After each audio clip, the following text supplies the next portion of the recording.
Bible గ్రంథంలో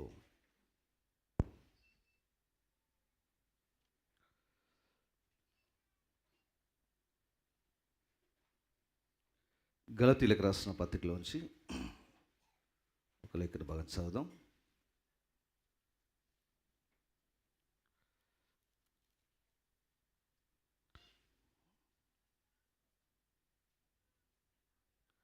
గలతీలకు రాసిన పత్రిక 4వ అధ్యాయం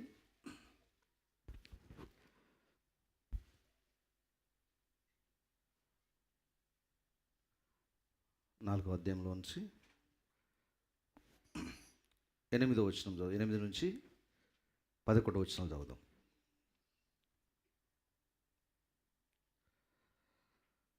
ఆ కాలమందైతే మీరు దేవుని ఎరగని వారై నిజమునకు దేవుళ్ళు కాని వారికి దాసులై ఉంటుంది. కానీ ఇప్పుడు మీరు దేవునిని ఎరిగిన వారును మరీ విశేషముగా దేవుని చేత ఎరగబడిన వారునై ఉన్నారు గనుక బలహీనమైనవియు నిష్ప్రయోజనమైనవియునైన మూలపాఠముల తట్టు మరలా తిరగనేలా మునుపటి వలె మరలా వాటికి దాసులై ఉండగోరనేలా మీరు దినములను మాసములను ఉత్సవకాలములను సంవత్సరములను ఆచరించున్నారు. మీ విషయమై నేను పడిన కష్టం వ్యర్థమైపోవునేమో అని మిమ్మల్ని గూర్చి భయపడుచున్నాను. దేవుడి మాటలను దీవించునుగాక. చిన్న ప్రార్థన చేద్దాం. కృపగలిగిన మా తండ్రి, మహాపరిశుద్ధుడా, మమ్మల్ని మిక్కిలిగా ప్రేమిస్తున్న దేవానికి స్తోత్రములు. అతి పరిశుద్ధమైన ప్రోక్షింబడిన రక్తం కిందకు వచ్చి ప్రార్థిస్తుండగా మా అతిక్రమ దోషం క్షమించమని మేము ప్రార్థిస్తున్నాం. ఎందు నిమిత్తం మేము ఇక్కడికి వచ్చిన్నామని బహుగా ఎరిగిన దేవుడవు ప్రభా, మాతో మాట్లాడండి, మమ్మల్ని క్రమపరచండి, మేము నడవలసిన త్రోవను మాకు బోధించండి. నీ దయా నీ కనికరం మా పైన ఉంచమని మేము ప్రార్థిస్తున్నాం. ఇదిగో తండ్రి, వాక్యం మీరై ఉన్నారు. వాక్యమును ప్రభ మరి విరిచి నాయన మాకు మిమ్మల్ని మీరు బయలుపరచుకోనమని, నీ కార్యములు నాయన మా మధ్యలో జరిగించమని మమ్మలను మా ప్రాణాత్మశరం నీకు సమర్పిస్తూ యేసుక్రీస్తు నామమున ప్రార్థిస్తున్నాం. ఆమేన్. కూర్చోండి. మళ్ళీ చదవండి. నీ రాబడి అంతట్లో ప్రథమ ఫలమును నీ ఆస్తిలో భాగమును ఇచ్చి యెహోవాను గణపరచుము. యెహోవాను గణపరచుము. ఇంగ్లీష్లో హానర్ ద లార్డ్ విత్ దై substance and with the first fruits of all thine increase. All దై ఇన్క్రీజ్. ఈ పదాన్ని జాగ్రత్త పెట్టుకోండి. ఇన్క్రీజ్ అనే పదం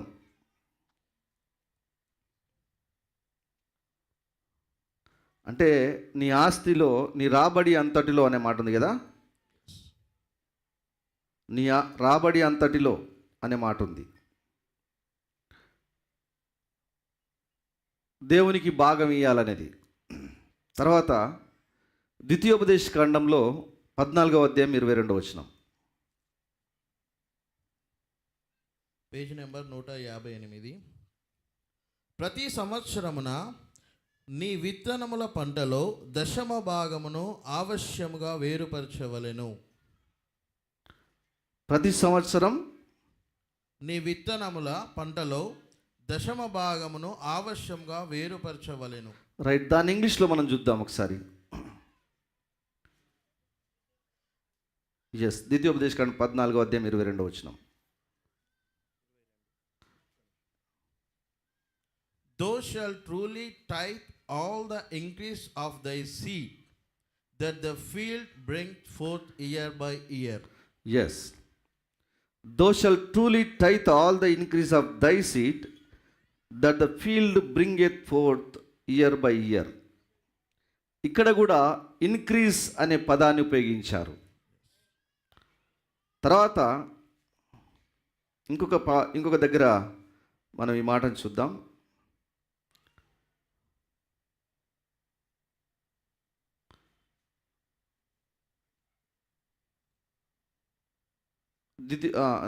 దినవృత్తాంతాలు 2వ దినవృత్తాంతాల గ్రంథం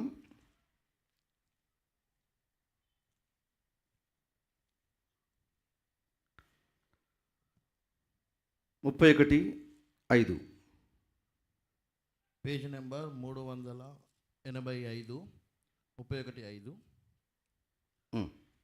ఆ యాజ్ఞ వెల్లడి అగుటతోడనే ఇజ్రాయేలీలు ప్రథమ ఫలములైన ధాన్య ద్రాక్షరసములను నూనెను తేనెను సస్ఫలములను విస్తారముగా తీసుకొని వచ్చిరి. సమస్తమైన వాటిలో నుండి 10వ వంతులను విస్తారముగా తీసుకొని వచ్చిరి. Right. And of all the increase of the field అనే మాట అక్కడ కూడా రాశారు, ఇన్క్రీజ్ అనే పదాన్ని. Yes brother. And of all the increase of the field. Right. ఇక్కడ బైబిల్ ప్రకారంగా రాబడి అంటే ఏంటిదనే క్వశ్చన్ వేశారు, మొన్ననే వేశారు దాన్ని. అయితే ఆల్ ద ఇన్క్రీజ్ ఆఫ్ అనే మాట, ఇన్క్రీజ్ అనే అంటే పెరిగేది, అభివృద్ధి చెందేది,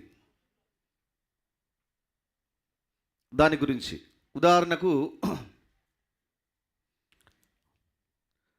నీకు 10 గొర్రెలు ఉన్నాయనుకో, ఎన్ని? దీంట్లో దశంభాగం ఎంత? ఒక గొర్రె. ఎన్ని ఉంటాయి ఇప్పుడు? రైట్. అందరికి అర్థమవుతుందండి? రైట్. ఇప్పుడు ఈ 9 ఉంటాయి. ఇప్పుడు ఈ 9 నీవి, ఒకటి దేవుంది. ఆ తర్వాత ఇక నేను నా 10 ఒకటి ఇచ్చేసిన అని చెప్పేసి చెప్తున్నా, ఓకే బాగుంది. నెక్స్ట్ ఇయర్ ఏం చేస్తాయంటే ఈ 9 గొర్రెలు మళ్ళా ఒకటి 2 పిల్లలను పుట్టించినట్లయితే 18 అవుతాయి. మళ్ళా ఎన్ని అవుతాయి? 18 అవుతాయి. ఇప్పుడు ఈ 18ని ఇన్క్రీజ్ అనొచ్చు మనం. ఏంటి? నీ యొక్క రాబడి, అభివృద్ధి, పెరుగుదల. మళ్ళీ నీవి ఈ 9 ఏంటంటే అవి నీవి, నీ పెట్టుబడి. అయితే ఇది ఏం చేస్తుందంటే ఇన్క్రీజ్ చేస్తుంది. మళ్ళా ఈ 18లో నుంచి మళ్ళీ నీవు 2 తీసేయాలి. ఇప్పుడు నీకు ఈ 18లో 2 తీసేస్తే ఎన్ని ఉంటాయి? ఇప్పుడు మళ్ళీ నీకు 16 ఉంటాయి. ఈ 16 ప్లస్ మళ్ళీ 9 ఉంటాయి, ఇవి నీవే. మళ్ళీ ఈ 16, 9 కలిపితే ఎన్ని అవుతాయి? 25. 25 కానీ మళ్ళీ నెక్స్ట్ ఇయర్కు మళ్ళీ ఇది చేస్తే 50 అవుతాయి. 50 అనేది నీ యొక్క ఇన్క్రీజ్, ఇవి నీవే. అర్థమైందండి? మళ్ళీ 50లోంచి 5 తీయాలి. మీకు అర్థమైంది అనుకుంటున్నా. రాబడి అంటే ఇవి నీవి, తీయంగా మిగిలినవి నీవి. మళ్ళీ వాటిని అవి మళ్ళీ ఇంక్రీజ్ చేసినప్పుడు, అవి అభివృద్ధి చెందినప్పుడు అందులోంచి మళ్ళా తీసేయాలి. మనం ఆల్రెడీ ఒకటి ఇచ్చేసినాం కదా, 9 నావే కదా, 9 మళ్ళీ ఎన్ని అయినా కానీ నావే అనుకోకూడదు. మళ్ళా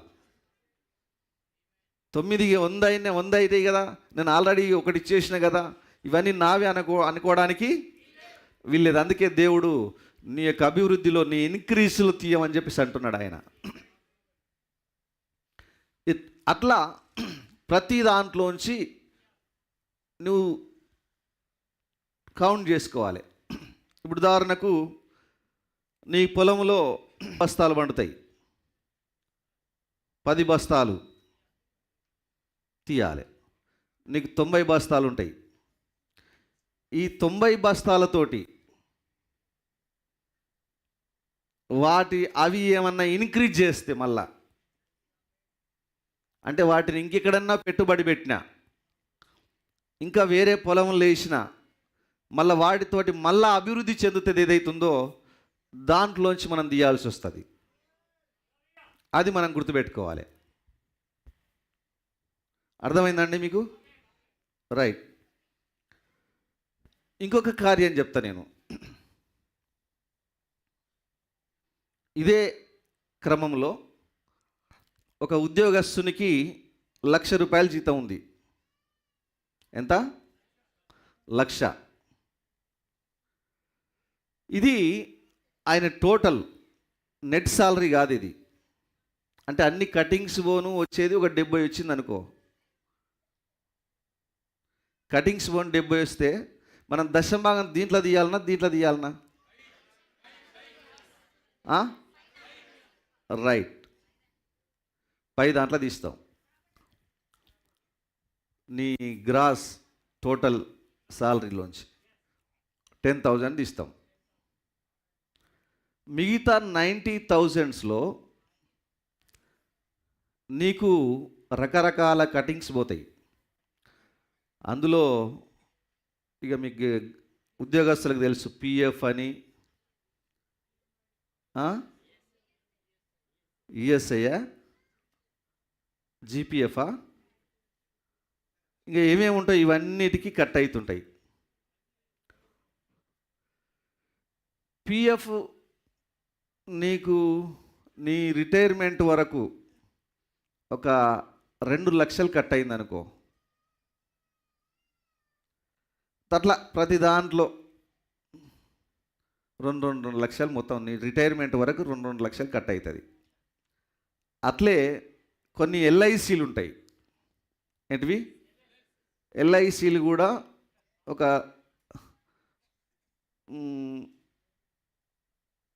5 lakhs కట్ అయినాయి అనుకో. ఇవి నీ ఆదాయమే ఇదంతా. ఆల్రెడీ నీవు నెల టోటల్లోంచి దశంభాగం తీస్తున్నావు కనుక ఇదంతా నీదే. ఇది కట్ అయ్యి గవర్నమెంటు ఎల్ఐసి వాళ్ళు భద్రం చేస్తున్నారు, గవర్నమెంట్ వాళ్ళు భద్రం చేస్తున్నారు. వీటిని భద్రం చేసిన తర్వాత ఏమవుతాయంటే నీ రిటైర్మెంట్ అప్పుడు నీకు 5 లక్షలు నీ అమౌంట్ కట్ అయితే నీకు 20 లక్షలు వస్తాయి అనుకో. ఎన్ని? 20 లక్షలు వస్తాయి. ఇప్పుడు దీని సంగతి ఏందనేది క్వశ్చన్. ఇప్పుడు ఎంత తీయాలి? చెప్పండి, ధైర్యంగా చెప్పండి. దీంట్లో నీ డబ్బులు 5 లక్షలు ఉన్నాయి, మిగతా 15 లక్షలు నీ యొక్క ఇన్క్రీజ్. అవునా? వాళ్ళు నీకు వడ్డీలతో అవి ఇవి కలిపి బోనస్లు అవి ఇవి ఏవి అవుతున్నాయి అవన్నీ కలిపి మళ్ళీ ఎక్స్ట్రా నీకు ఎంత ఇస్తున్నారు? 15 లక్షలు ఇస్తున్నారు. ఈ 5 నీవే.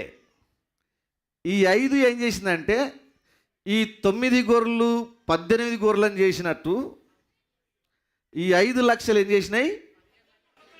15 లక్షలను చేసినాయి. ఇప్పుడు మనం ఈ 15 లక్షల్లోంచి మనం టైప్ తీయాలి. అట్లా వీటన్నిటిలో నుంచి నీకు పిఎఫ్ ఎంత జమ అవుతుంది, ఎంత ఎక్కువ వస్తుంది, ఈఎస్ఐ ఎంత అవుతుంది, జీపీఎఫ్ ఇవన్నీ కలిపి నీకు రిటైర్మెంట్ అప్పుడు నీ యొక్క బెనిఫిట్స్ ఏవైతే ఉన్నాయో దాంట్లో నీ అమౌంట్ పోను, మిగతాదంతా నీ యొక్క ఇన్క్రీజ్. అది గుర్తుపెట్టుకోండి. నేను ఎందుకు చెప్తున్నా అంటే, బ్రదర్ మేము స్టార్టింగ్లోనే మొత్తం తీసేసినాం, ఇక వచ్చే వాటిలోంచి మేము తీయాల్సిన పనేమీ లేదు అనే థాట్ అనేది ఒకవేళ మీ మైండ్లో ఉంటుందేమో. ఎందుకు దేవుడు నాకు ఇది ఇచ్చిండు కనుక నేను చెప్పాలనిపించింది.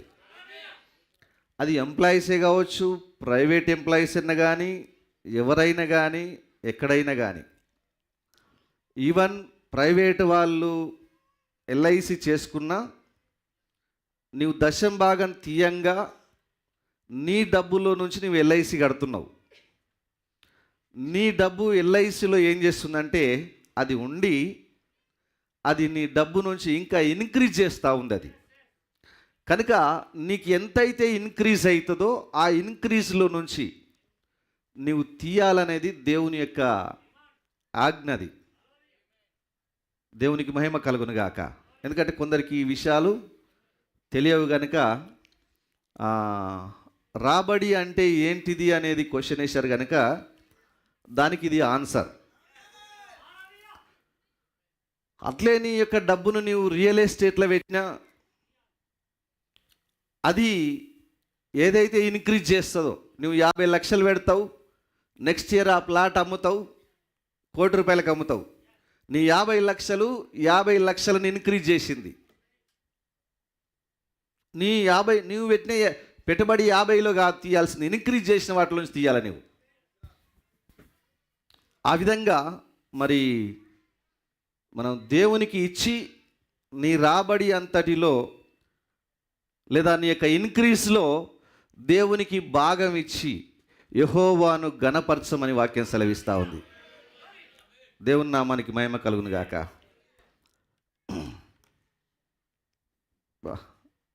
ఇట్లాంటివి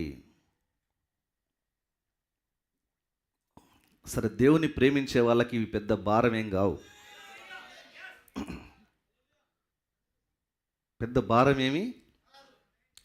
సరే, ఆయన నీ మేలు గురించి నీ ఆశీర్వాదం గురించి ఆయన మాట్లాడతాడు.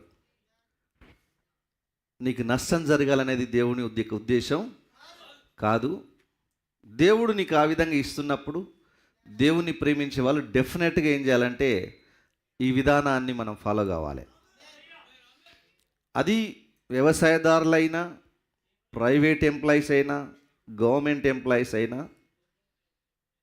నీవు దశంభాగం తీసిన తర్వాత మిగిలింది నీది, దాన్ని మళ్ళీ ఇంకో దగ్గర పెట్టుబడి పెట్టినా అది ఏదన్నా ఇంక్రీజ్ చేసినా ఆ యొక్క ఇంక్రీజ్లో నుంచి తీయాలి నువ్వు. కనుక ఇప్పుడు మనం అందరం లెక్కల మాస్టర్లం కావాలి. ఇప్పుడు ఏం మాస్టర్లు? లెక్కల మాస్టర్లం అయి డైరీలు పెట్టుకొని లెక్కలు నేర్చుకోవాలి. లెక్కలు నేర్చుకోలేదనుకో,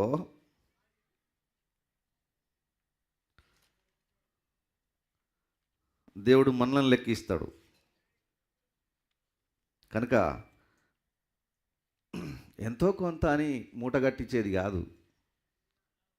నీ ఏ లెక్క దానికే ఉండాలి. మనం ఎవరన్నా వడ్డీచ్చే వాళ్ళు ఉన్నారనుకో, ముక్కు విండి వసూలు చేస్తారు, ఓకే. దాంతోపాటు వడ్డీ ఇవ్వకుంటే మళ్ళీ వడ్డీ వసూలు చేస్తాం.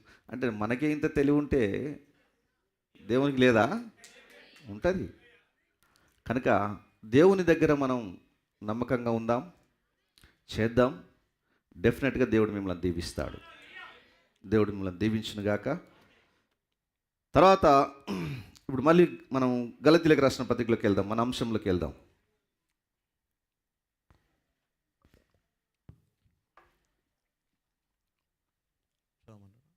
గలతీ 4:8 నుంచి చదవండి. మీరు దినములను 8 నుంచి చదవండి. ఆ కాలమందైతే మీరు దేవుని ఎరగని వారై నిజమునకు దేవుళ్ళు కాని వారికి దాసులై ఉంటిరి గాని ఇప్పుడు మీరు దేవుణ్ణి ఎరిగిన వారును మరీ విశేషముగా దేవుని చేత ఎరగబడిన వారునై ఉన్నారు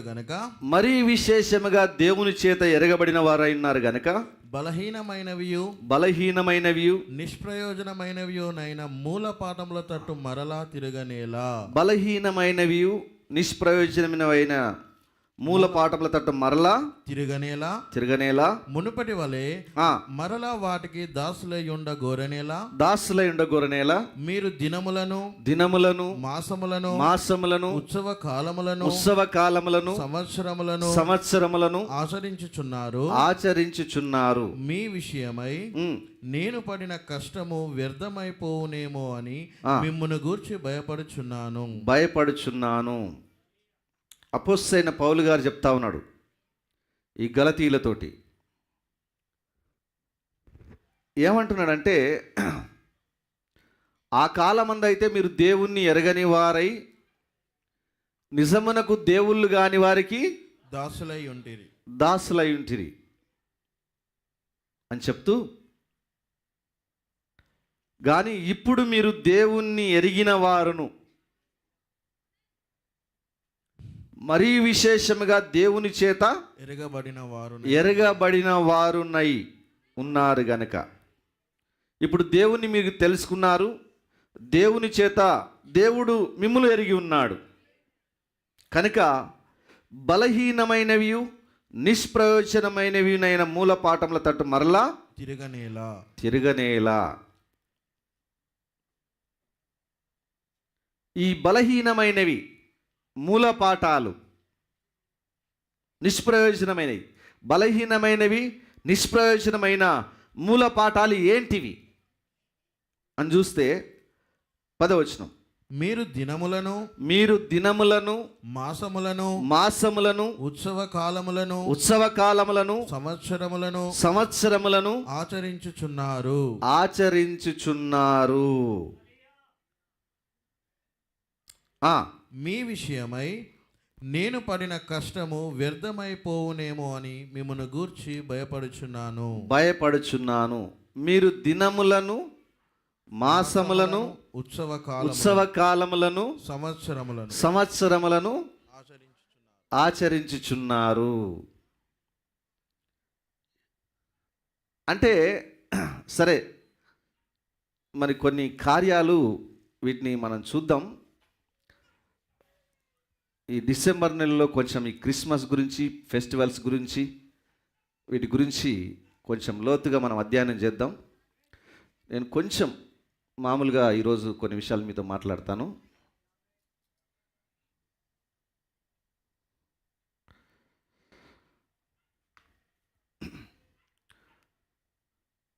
ఇప్పుడు మీరు చూడండి, ఫస్ట్ ఏంటిదంటే దేవుళ్ళు కాని వారికి దాసులై ఉంటిరి. తర్వాత మునుపటి వలె మరలా మీరు వాటికి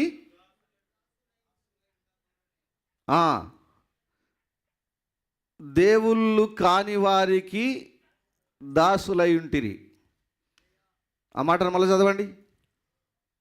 ఆ కాలమందైతే మీరు దేవుని ఎరగని వారై నిజమునకు దేవుళ్ళు కాని వారికి దాసులై ఉంటిరి. దేవుళ్ళు కాని వారికి దాసులై ఉంటిరి అంటే దేవుళ్ళు గారు వాళ్ళకు మనం ఏమై ఉన్నాం? దాసులమై ఉన్నాం ఒకప్పుడు. ఇప్పుడు తర్వాత మీరు దేవునిని ఎరిగిన వారును మరీ విశేషముగా దేవుని చేత ఎరగబడిన వారునై ఉన్నారు గనుక బలహీనమైనవియు నిష్ప్రయోజనమైనవియునైన మూల పాఠముల తట్టు మరలా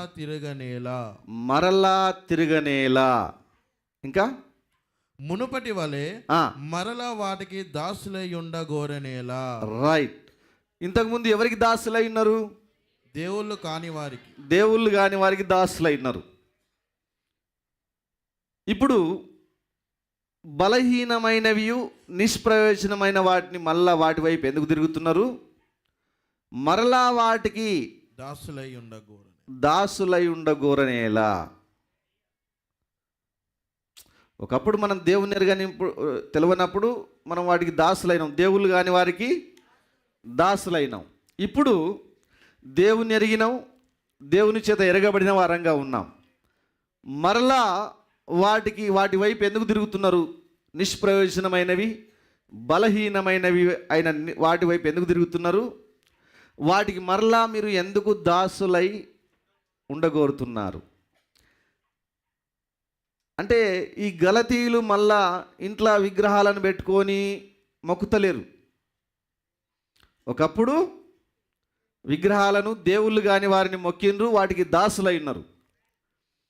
ఇప్పుడు వాళ్ళు దేవుణ్ణి ఎరిగారు, దేవుని దగ్గరికి వచ్చారు, దేవుని చేత ఎరగబడ్డారు, యేసు ప్రభుని నమ్ముకున్నారు. అయితే పౌలు గారు ఏమంటున్నాడంటే మరలా మీరు వాటి వైపు తిరగనేలా, వాటికి మీరు దాసులై ఉండగోరనేలా అన్నాడు. అంటే ఇప్పుడు మళ్ళీ విగ్రహాలను పెట్టుకొని వాటికి ఏమైనా దాసులై ఉన్నారా? లేరండి. వాళ్ళు ఏ విధంగా తయారైపోయారో అక్కడ మళ్ళీ చెప్తున్నాడు. మీరు దినములను, మాసములను, ఉత్సవ కాలములను, సంవత్సరములను ఆచరించుచున్నారు. దినములను, మాసములను, ఉత్సవ కాలములను, ఉత్సవ కాలములను, సంవత్సరములను ఆచరించుచున్నారు.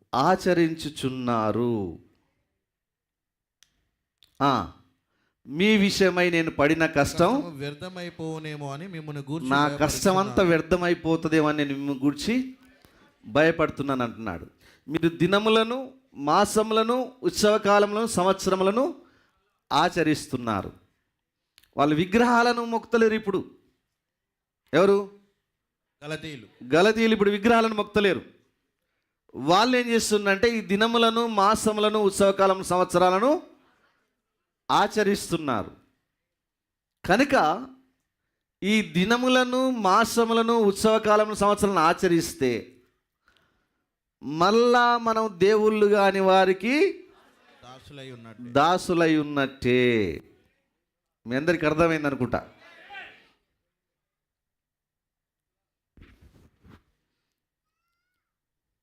ఇవి వాటిలోంచి మనం బయటకు వచ్చినాం. మళ్ళా మనం కానీ దినములను, మాసం అంటే నెల, ఉత్సవ కాలాలు, సంవత్సరాలను వీటిని కానీ మనం ఆచరిస్తే మళ్ళా మనం ఎక్కడికి వెళ్ళినట్లు? ఇన్విజిబుల్ గాడ్స్ అయిపోతారు ఇప్పుడు వాళ్ళు. అంతకుముందేమో విజిబుల్ ఫొటోస్, విగ్రహాలు, ఫోటోలను పెట్టుకొని మొక్కి దాసులైనాం. ఇప్పుడు మనం వీటిని కానీ పాటిస్తే, నీవు వాటిని ఫోటోలను, విగ్రహాలను పెట్టుకొని మొక్కిన దానికంటే కూడా ఆ విధంగానే మళ్ళీ నీవు వాటికి దాసులై ఆ దేవుళ్ళను, దేవతలను పెట్టుకొని మొక్కినట్లయితుంది. అర్థమైందా అండి? రైట్. ఇప్పుడు దినములను అంటే ఒకప్పుడు మనం మంచి దినం, చెడ్డ దినం, తిథులు, నక్షత్రాలు చూసుకునే వాళ్ళం. అవునా? ఇప్పుడు మనకు అవన్నీ ఉన్నాయండి? ఎంతమందికి అర్థమవుతుంది నేను చెప్పేది?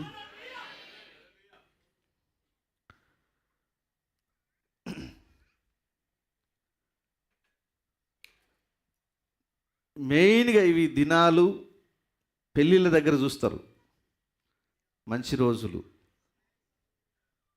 అంతేనా? ఏదైనా శుభకార్యానికి వెళ్ళాలంటే మంచి రోజును చూడాలి. నువ్వు ప్రార్థన చేసుకొని బయలుదేరితే అన్నీ సెట్ అయిపోతాయి.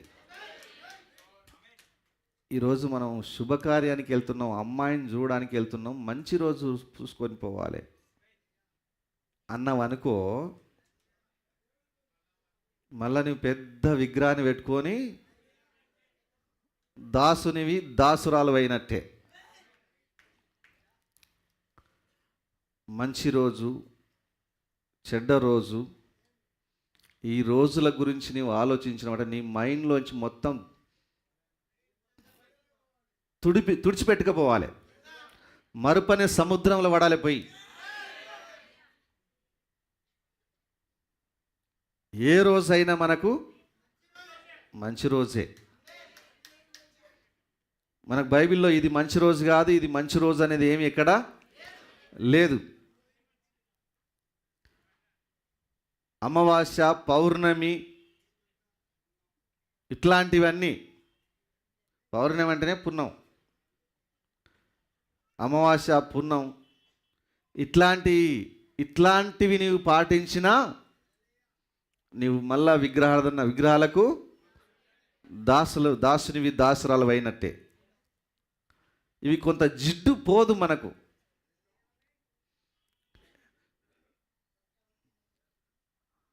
ఎలుక తోకను తీసుకొచ్చి ఏడాది ఉతికినా నలిపే కానీ తెలుపు కాదన్నట్టు ఒక సామెత ఉంది. అది మంగళవారం పెడతా. అయితే ఎందుకంటే జనాలకు మంగళవారం మంచిది కాదనేది ఒకటి లోపల పట్టుకొని ఉంది. అది మంగళవారం అంటే మా వాళ్ళు రారు పాస్టర్ గారు అంటే రారనో ఇంకేదోనో సాకు ఆ రోజు మాకు వేరే ప్రోగ్రాం ఉందనో అట్లనో ఇట్లనో సాగు చెప్పి మంచిగా గురువారమో శుక్రవారమో అని పెట్టుకుంటారు, బుధవారం అట్లా పెట్టుకుంటారు. ఇంకొక డేట్ ఏదైనా చూడరాదు? ఇంకో డేట్ చూడమంటే వచ్చే వారం మళ్ళీ మంగళవారం అని చెప్తా నేను.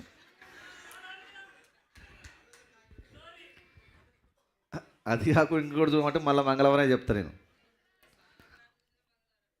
సంవత్సరం అంతా అడిగినా మంగళవారం పెడతా. ఇంకా బయట వాళ్ళు మంగళవారం పెట్టుకున్నారు ఏంది పెళ్ళి అని వాళ్ళు అంటారు. మీరేమనాలంటే మేము స్పెషల్ క్లాస్ పీపుల్ అని మీరు అనాలి, ప్రత్యేక తరగతి ప్రజలం మేమని మీరు చెప్పుకోవాలి. ఇది పురుషుల కంటే ఎక్కువగా స్త్రీలను పట్టుకొని ఉంటుంది. నిజమేనా? సిస్టర్స్ ఒప్పుకుంటారా? ఆమెన్లు మెల్లగొస్తున్నాయి.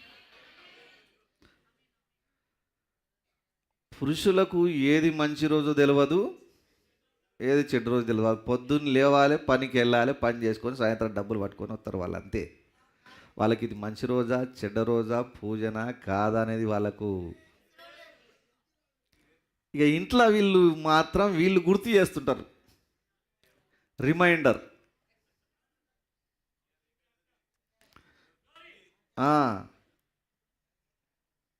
ఈరోజు మంచి రోజు కాదు, కొంచెం ఆగు, రేపు పోదు. బిడ్డ అత్తగారింటికి నుంచి వచ్చిందనుకో, మళ్ళీ అత్తగారింటికి పోవాలంటే మళ్ళీ మంచి రోజే చూస్తారు.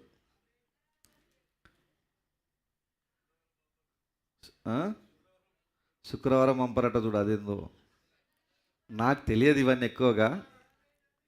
నాకు బైబిల్ మాత్రం ఎక్కువ తెలుసు, ఇవి నాకు ఎక్కువ తెలియవు. ఏది ఏమైనా ఈ దినములను ఆచరించకూడదు. దినములను కానీ మీరు ఆచరిస్తే మళ్ళీ మీరు విగ్రహాలకు దేవుళ్ళు కాని వారికి దాసులైనట్టే. దినములను అది ఏదైనా కానీ దయచేసి నా ప్రియ సోదర సోదరులరా, మెసేజ్ బిలీవర్స్ అట్లా ఉండాలి. ఒకరు చనిపోయిననుకో, మన బాధలో మనం ఉంటాం, పక్కల్లో వచ్చి 3 దినాలు మనం పాలు పోసి రావాలన్నా పిట్టకు పెట్టడం, పాలు పోయడం, తర్వాత 5 రోజుల్లో ఆడపిల్లలందరూ వచ్చి భోజనం పెట్టడం. ఒకవేళ ఎవరన్నా పెడితే వరుసగా పెట్టుకుంటే చనిపోయిన మరుసటి రోజు నుంచి పెట్టండి, డైలీ పెట్టండి, ప్రాబ్లం ఏం లేదు, సమస్య ఏం లేదు. కానీ 5th డేనే వచ్చి పెడుతున్నారంటే అది మళ్ళీ ఎవరు పెడుతున్నారో చూడాలి. అది కూడా చేస్తున్నారంటే నీవు దినములను పాటిస్తున్నట్లే. నీవు దినమును పాటించినవంటే అది 3వ రోజు, 5వ రోజు, 9, 10, 11 వీటిని అట్లా పాటించినవంటే నీవు దేవుళ్ళు కాని వారికి దాసులైనట్టే. అర్థం చేసుకో నేను చెప్పేది.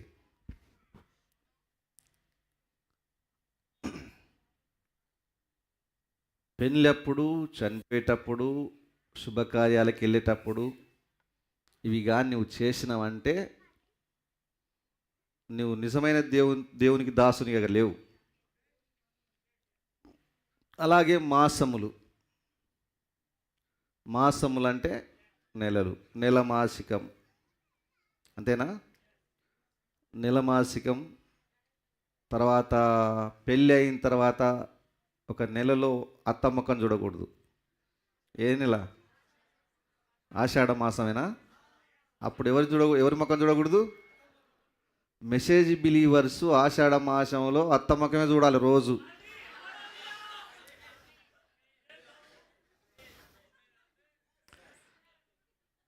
మెసేజ్ బిలీవర్స్ అట్లా చేయాలి.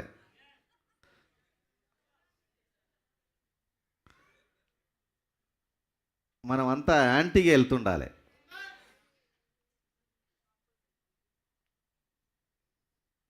నేను ఎందుకు చెప్తున్నానంటే ఈ కార్యాలు ఎవరిలోనైనా ఏమైనా పట్టుకొని ఉంటే బయటికి తోసేయండి. అవి ఉత్సవ కాలాలు అవి పండుగల వాతావరణాలు కావచ్చు, ఇంకా ఏదైనా కరెక్ట్గా పండుగల సీజన్లో మన తల్లిదండ్రులను మనల్ని పిలుస్తారు. మెసేజ్ బిలీవర్స్ అంతా అన్య పండుగలలో ఎవరింటికాడ వాళ్ళు ఉండాలి. ఎప్పుడు? పండుగలప్పుడు. ఒకవేళ నీకు 10 రోజులు సెలవులు ఇచ్చిననుకో, దాని గురించి నువ్వు ఫస్ట్ సెలవు ఇచ్చిన మరుసటి రోజే పో. పండుగకు 2 రోజుల ముందు మళ్ళీ నీ ఇంటికి రా. లేదు అంటే నీవు ఆ ఉత్సవంలో నీవు అనుకుంటావు, బ్రదర్ నేను క్రిస్టియన్, నేనేం పాటించాను, నేను ప్రేయర్ చేసుకుంటా, బైబిల్ చదువుతా. మరి ఆ బైబిల్ చదువుకునే ప్రేయర్ చేసుకునేది ఇక్కడ చేసుకో. ఆ తినేదేదో నీ ఇంటికాడ నువ్వు అక్కడే ఉండాల్సిన పనే ఉంది. నీవు అట్లా ఉంటే నీ తల్లిదండ్రులు కూడా మారే అవకాశాలు ఉంటాయి. లేదు అంటే నీవు కూడా అదే విధానంలో వెళ్ళిపోతూ ఉంటావు.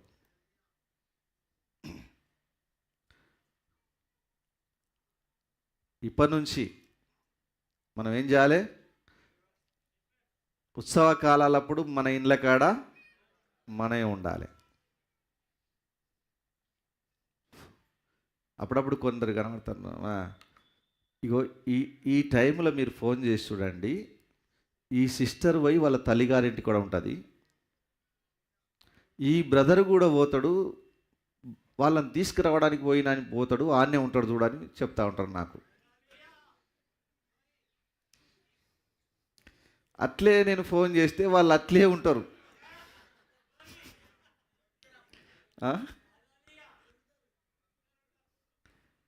మెసేజ్ బిలీవర్స్ ఎట్లుండాలంటే చాలా పవర్ఫుల్గా ఉండాలి. దయ్యం మన దగ్గరికి రావడానికే భయపడాలి. అసలు అందరూ ఉత్సవకాలం చేసుకొని నీ ఇల్లు ఎడారి లాగుండనప్పుడు దేవుడు నీతోటి ఉంటాడు. అక్కడ ప్రాబ్లం ఏమి లేదు అక్కడ. కనుక ఇవన్నిటిని మనం పాటించాలి. తర్వాత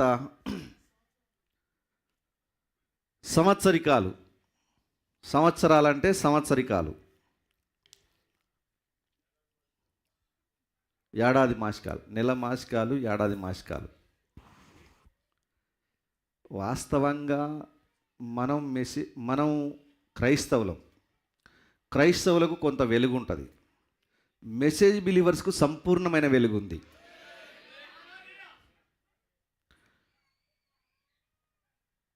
ఈ భూమి మీద మన గుడారమైన ఈ నివాసం శిథిలమైపోయినను వేరొక నివాసం పరలోకంలో మనకుంది. మనకు తెలుసు కదా, ఈ నివాసం అంటే ఈ శరీరం, ఇంకొక నివాసం అంటే థియోఫనీ శరీరం. ఈ నివాసాన్ని వదిలిన వెంటనే మనం దాంట్లోకి వెళ్తామా? కొద్ది రోజులు దానిలోకి వెళ్ళకుండా ఇక్కడిక్కడే తిరుగుతామా? ఏమండి? మన మనోనేత్రాలు వెలిగించబడ్డాయి. మనం సత్యాన్ని చూడగలుగుతున్నాం. సృష్టి ఎట్లా వచ్చిందో మనం చూడగలుగుతున్నాం. మానవుడు ఎట్లా తయారయ్యాడో మనం చూడగలుగుతున్నాం. ఎవరు దీనికి ఆశీర్వాదానికి కారణం ఎవరో మనం చూడగలుగుతున్నాం. మనుషుడు చనిపోతే ఏమవుతాడో మనం చూడగలుగుతున్నాం. చనిపోయిన తర్వాత ఏం జరుగుతుందో మనకు అర్థమవుతా ఉంది. ఈరోజు ఇంత స్పష్టమైన గ్రహింపు ఎవరికి బయట లేదు. అయితే మనిషి చనిపోయిన వెంటనే మనకు తెలుసు, డైరెక్ట్గా 6th డైమెన్షన్లోకి వెళ్ళిపోతాడు, 6వ పరిమాణంలోకి వెళ్ళిపోతాడు. అవిశ్వాసి చనిపోయి 5వ పరిమాణంలోకి వెళ్తాడు. 6వ పరిమాణంలోకి వెళ్ళే మనం ఇమ్మీడియట్లీ ఈ అంగి పేసి ఇంకో అంగి వేసుకున్నట్లు ఈ శరీరంలోంచి బయటికి వెళ్ళినామంటే ఇంకో శరీరంలోకి మనం వెళ్తాం. అది థియోఫనీ శరీరం. ఏమేన్? చాలా జాగ్రత్త వినండి. దీనికి బయటికి వెళ్ళిన తర్వాత దాంట్లోకి వెళ్ళకుండా ఇంకా కొద్ది రోజులు అక్కడక్కడక్కడక్కడ తిరిగేదేమీ లేదు. అట్లా తిరిగేది ఉంటే నువ్వు రోజు పోయి ఓ రోజు పాలు పోస్తే వచ్చి తాగిపోతాడు. ఒకరోజు బీడి కట్ట పెట్టేస్తే తెల్లారే వరకు సాయం కూర్చొని తాగుకుంటూ ఉంటాడు. ఒకరోజు మంచిగా చికెన్ మటన్ నా భర్తకు పొడేలు మాంసం అంటే బాగా ఇష్టం ఉండే అని పొడేలు మాంసం తీసుకుపోయి పెడితే సాయంత్రం అయిపోయిన తర్వాత వచ్చి కూర్చొని నేను పొత్తింటాడు. 9 రోజులు అట్లా. దాని తర్వాత నెలమాసికం రోజు కూడా ఆడ నీళ్ళ కాడికి వెళ్ళి మంచిగా కలర్ కలిపిన రైసు అవి ఇవి పెడితే అవి కూడా తింటాడు, తినుకుంటూ ఉంటాడు. ఇక్కడే ఉండేది ఉంటే ఉంటామా మనం? వాస్తవంగా ఈవెన్ అతడు వచ్చి బయట అన్యజనుల విషయంలో కూడా అతడు చనిపోయినంటే వచ్చి తినేది ఏమీ లేదు. కనుక మనం ఏంటంటే ఒక వ్యక్తి వర్తమానం నమ్మి చనిపోయాడంటే అతడి దేహంలోంచి బయటికి వెళ్ళినంటే థియోఫాన్లోకి వెళ్ళిపోతాడు. మనం ఆయనకు పెట్టేది ఏమీ లేదు, ఆయన తినేది తాగేది ఏమీ ఉండదు. ఆయనకే లేనప్పుడు నీకెందుకు ఈ ఆచారాలు సాంప్రదాయాలు? కనుక ఎవరు వచ్చినా ఏం చేసినా 3rd డే ఎవరైనా ఏమైనా చేస్తుంటే వద్దులేండి అని చెప్పాలి. 5th డే మేము వచ్చి చేస్తాం, నీకెందుకు బాధ, ఖర్చు అంతా మేము పెట్టుకుంటామంటే వద్దొద్దులేండి అని చెప్పండి స్ట్రిక్ట్గా. ఇక మళ్ళీ మీరు మొహమాటం పడ్డారు అనుకో, దయ్యం వచ్చి ఇంట్లో కూర్చుంటుంది.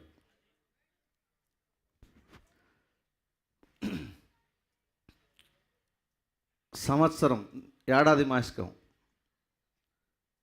కొందరు అంటే ఓకే, తల్లిదండ్రుల పైన మన ప్రియుల పైన ప్రేమ ఉండడం తప్పేం కాదు, కానీ వాళ్ళ కొరకు మనం ఏడాది మాసికం చేయాలంటే ఎందుకు చేయాలి? కొందరు చెప్తుంటారు, బ్రదర్ మా ఫాదర్ చనిపోయి సంవత్సరం దగ్గరగానికి వస్తుంది, ఇంట్లో ఒక మీటింగ్ పెట్టించుకుందాం అనుకుంటున్నాం. ఎందుకు? నువ్వు ఏడాదికి ఎందుకు పెట్టుకుంటున్నావు? మధ్యలో ఎప్పుడన్నా ఒకసారి పెట్టుకోవచ్చు కదా. కొందరు చనిపోయిన తర్వాత కొద్ది రోజులు శుభకార్యాలు చేయరు, పెళ్ళిళ్ళు అవి చేయరు. అట్లాంటివి మనం అన్యజనుల్లో ఉన్నప్పుడు మనం నేర్చుకున్నాం. వాటన్నిటిని ఇప్పుడు పాటించడానికి వీల్లేదు. అయితే ఇప్పుడు మళ్ళా మనం క్రైస్తవంలోకి వచ్చిన తర్వాత ఇక్కడ కూడా మనం దినములను, మాసములను, ఉత్సవ కాలాలను ఇక్కడ కూడా మనం పాటిస్తున్నాం. ఉదాహరణకు మీరు రోమన్ క్యాథలిక్ వాళ్ళని చూడండి, సంఘశాఖల వాళ్ళని చూడండి, వాళ్ళు కూడా ఇవి చేస్తుంటారు. శ్రమల కాలాలు. ఏం కాలాలు? శ్రమల కాలాలు. శ్రమల కాలం అంటే ఎన్ని రోజులు? 40 రోజులు. ఈ లెంట్ డేస్లలో వీళ్ళు పెళ్ళిళ్ళు కానీ శుభకార్యాలు కానీ చేయరు, బాప్తిజం కూడా ఇయ్యరు. వాడు చచ్చి నరకం పోయేటట్టున్నాడంటే కూడా ఇయ్యరు. ఇప్పుడు ఈ క్రిస్టియన్స్ కూడా ఇప్పుడు ఏం చేస్తున్నట్టు, ఈ దినాలను పాటించడం వల్ల వీళ్ళు కూడా మళ్ళా మునుపటి వలె దేవుళ్ళు కాని వారికి దాసులై ఉంటున్నారు. క్రిస్టియన్స్ కూడా అదే చేస్తున్నారు. ఈ లెంట్ డే శ్రమల కాలాలు ఇవన్నీ ఎక్కడి నుంచి వచ్చినాయి? బైబిల్లో లేని దినాలు, బైబిల్లో లేని కార్యాలు, అపోస్తలు చేయని ఈ దినాలు, మాసాలు, ఉత్సవ కాలాలు ఎక్కడి నుంచి వచ్చినాయి మనకు? చూడండి.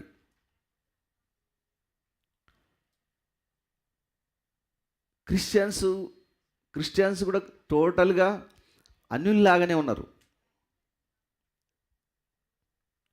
దానికి కారణం ఎవరు తెలుసా? పాస్టర్ గట్టిగా చెప్పకపోవడమే కారణం. అసలు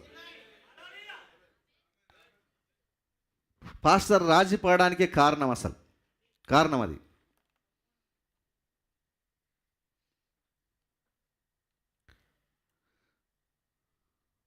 వాక్య క్రమంలో మనం ఉండాలి. ఈరోజు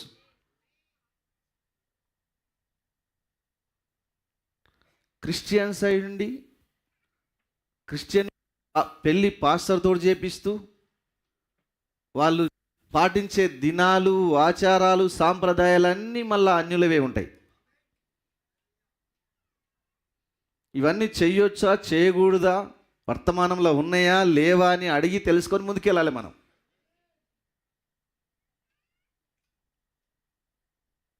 నేను ఒక పెళ్ళికి వెళ్ళిన, వాళ్ళు క్రిస్టియన్స్, చర్చ్కి వెళ్తారు, వాళ్ళకు పాస్టర్ ఉన్నాడు, పెళ్ళి క్రిస్టియన్ పెళ్ళి. ఆ ఇంటి యజమానురాలు ఓడి బియ్యం కట్టుకొని తిరుగుతుంది.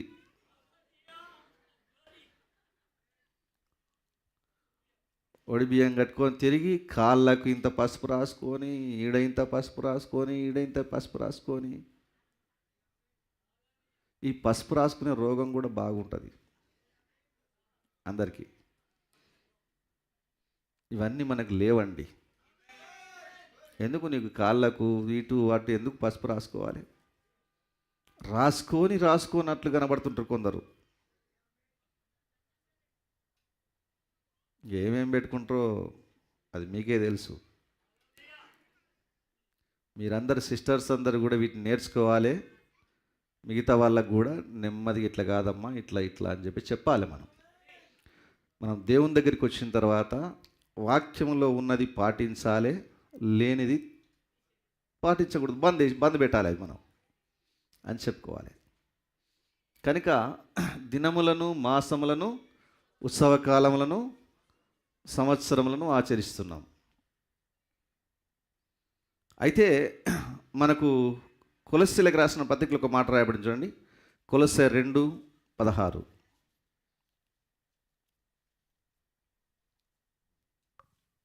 Page number 183. కాబట్టి అన్నపానముల విషయములోనైనను పండుగ, అమావాస్య, విశ్రాంతి దినము అను వాటి విషయంలోనైనను మీకు తీర్పు తీర్చనెవనికిని అవకాశం ఇయ్యకుడి. మీకు తీర్పు తీర్చనెవనికిని అవకాశం ఇవ్వకుడి. అంటే పండుగ, అమావాస్య, తర్వాత విశ్రాంతి దినము అను వాటి విషయంలో మీకు తీర్పు తీర్చే ఎవరికి అవకాశం ఇవ్వకండి. ఇవి రాబో వాటి ఛాయ గాని నిజస్వరూపము క్రీస్తులో ఉన్నది. అంటే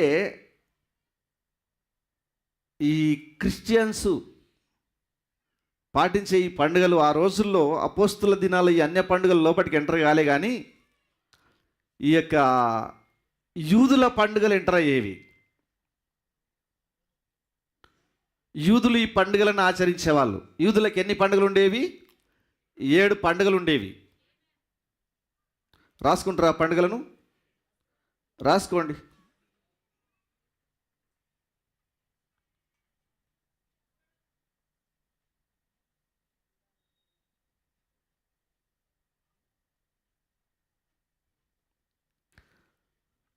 యూదుల పండుగలు 7 పండుగలు ఉంటాయి, అవి రాసుకోండి. దేవుడు పెట్టిన పండుగలు ఇవి. మీరు లేవీకాండంలో మీరు చదవచ్చు, ఇంటికి వెళ్ళి లేవీకాండం 23వ అధ్యాయం, ఆ అధ్యాయంలో చదివితే మీకు ఈ పండుగలు ఉంటాయి. నెంబర్ 1 పస్కా పండుగ.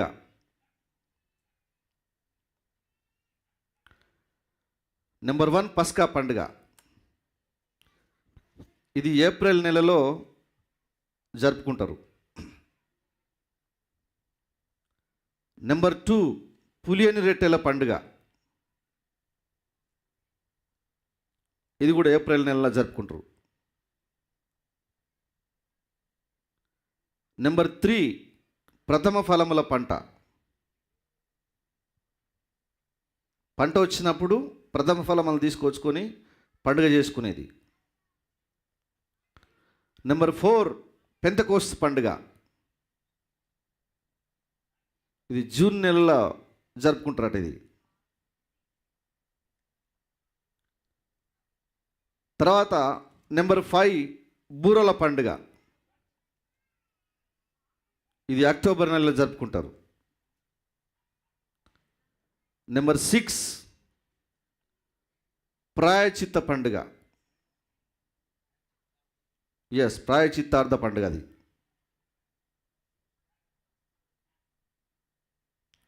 ఇది అక్టోబర్ నెలలో జరుపుకుంటారు. నెంబర్ 7 పర్ణశాలల పండుగ. దీన్నే గుడారాల పండుగ అని కూడా అంటారు. ఇది కూడా అక్టోబర్ నెలలోనే జరుపుకుంటారు.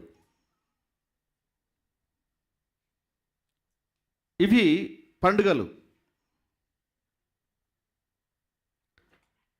ఈ పండుగలు ఏవైతే ఉన్నాయో ఇజ్రాయెల్ల పండుగలు, ఇవన్నీ పాత నిబంధనలో దేవుడు పెట్టాడు.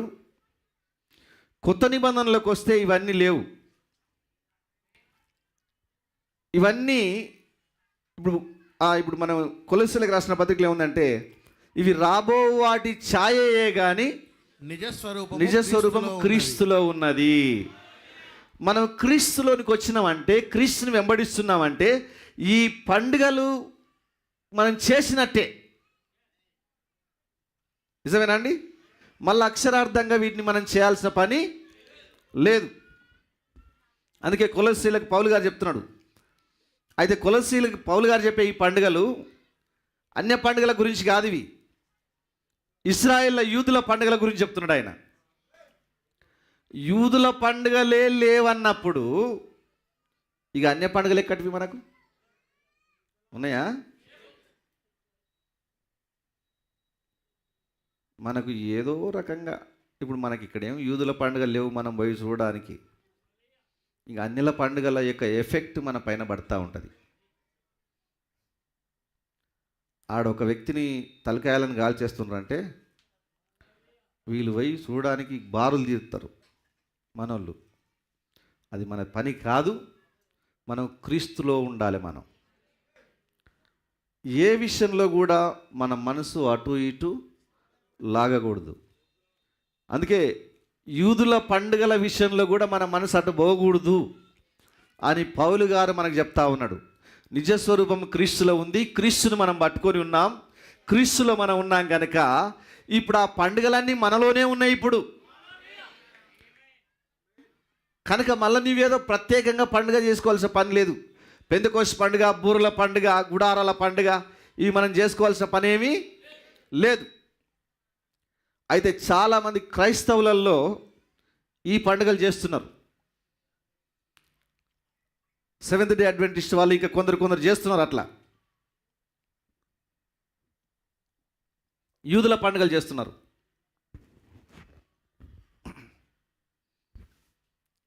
సెవెంత్ డే అడ్వెంటిస్ట్ వాళ్ళు, యాషువా మెస్సయ్య వాళ్ళు, ఇంకా కొందరు ఆ యొక్క ఓల్డ్ టెస్టమెంట్ పైన ఎవరైతే దృష్టి పెడతారో వాళ్ళందరూ వాటిని చేసుకుంటూ పోతారు. మనకు అన్య పండుగలు లేవు, యూదుల పండుగలు లేవు, ముస్లిం పండుగలు లేవు, క్రైస్తవ పండుగలు కూడా లేవు. ఉన్నాయా? లేవు. యూదులు అమావాస్యను పాటించేవాళ్ళు, విశ్రాంతి దినాన్ని పాటించేవాళ్ళు. అయితే ఇవన్నీ క్రీస్తులో ఉన్నాయి. మనకు అమావాస్య లేదు, ఏది లేదు. ఇప్పుడు కొందరు పాస్టర్లు ఏం చేస్తున్నారంటే అమావాస్య రోజు ఉపవాస ప్రార్థన పెట్టుకుంటారు. ఎందుకు?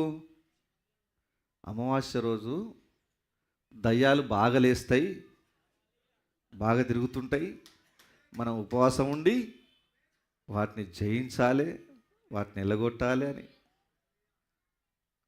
అంటే నీవు అమావాస్య రోజు ఉపవాసం ఉంటేనే పోతాయా? ముందు రోజు ఉంటే పోవా?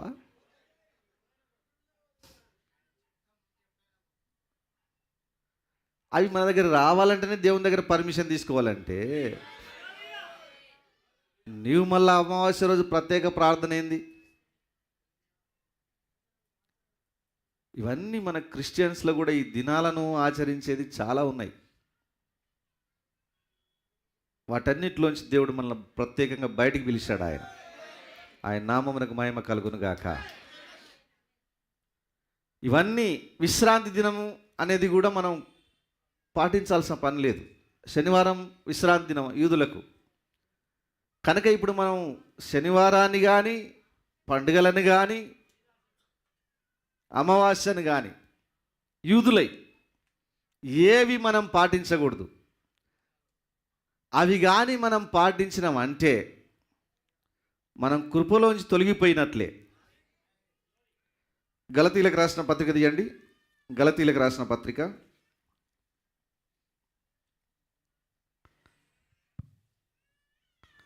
5వ అధ్యాయం 4వ వచనం చదువుదాం. మీలో ధర్మశాస్త్రము వలన నీతిమంతులని తీర్చబడు వారెవరో వారు క్రీస్తులో నుండి బొత్తిగా వేరు చేయబడి ఉన్నారు, కృపలో నుండి తొలగిపోయి ఉన్నారు. అది చాలు. ధర్మశాస్త్రం వలన నీతిమంతులని తీర్చబడు వారెవరో వారు క్రీస్తులో నుండి బొత్తిగా వేరు చేయబడినారు, కృపలో నుండి తొలగిపోయి ఉన్నారు. ధర్మశాస్త్రాన్ని మళ్ళీ మనం పాటిస్తే కానీ మనం క్రీస్తులోంచి తొలగిపోయినట్లే, కృపలోంచి తొలగిపోయినట్లే, క్రీస్తులోంచి వేరు చేయబడ్డట్లని వాక్యం రాయబడ్డది.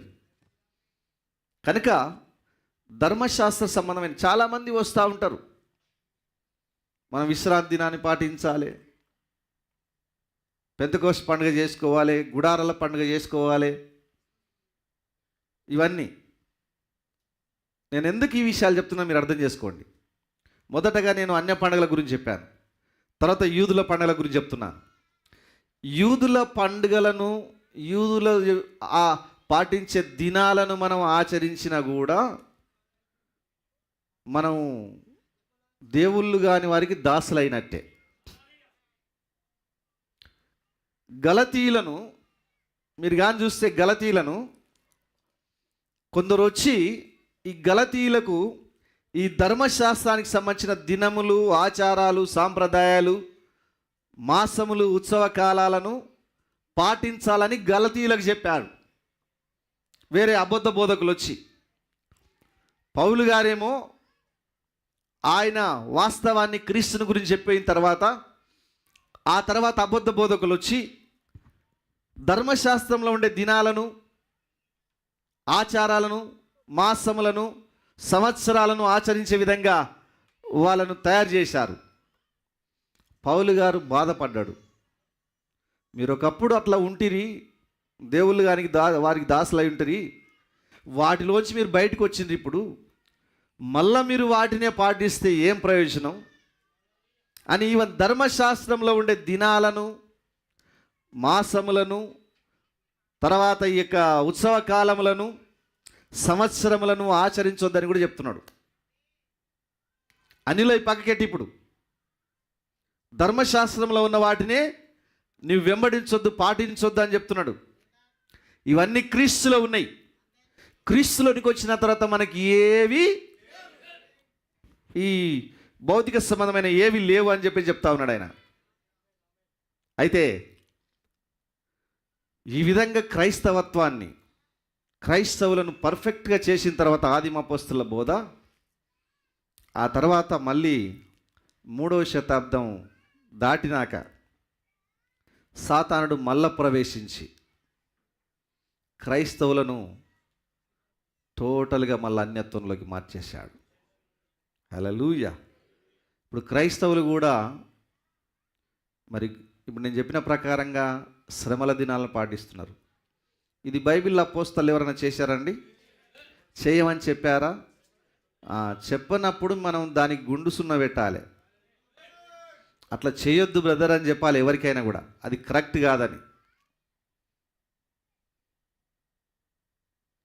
తర్వాత మన క్రైస్తవులు పండుగలు చేసుకుంటున్నారు. ఏం పండుగలు? మన క్రైస్తవుల యొక్క పెద్ద పండుగలు 3 ఉన్నాయి. ఒకటి ఫస్ట్ది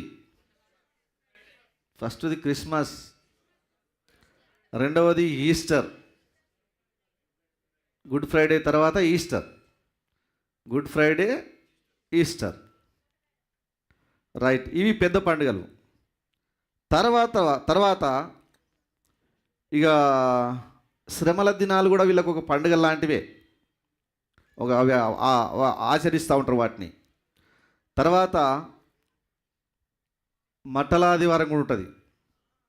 ఏంటి? ఆదివారం రోజు మట్టలు పట్టుకొని తిరుగుతుంటారు.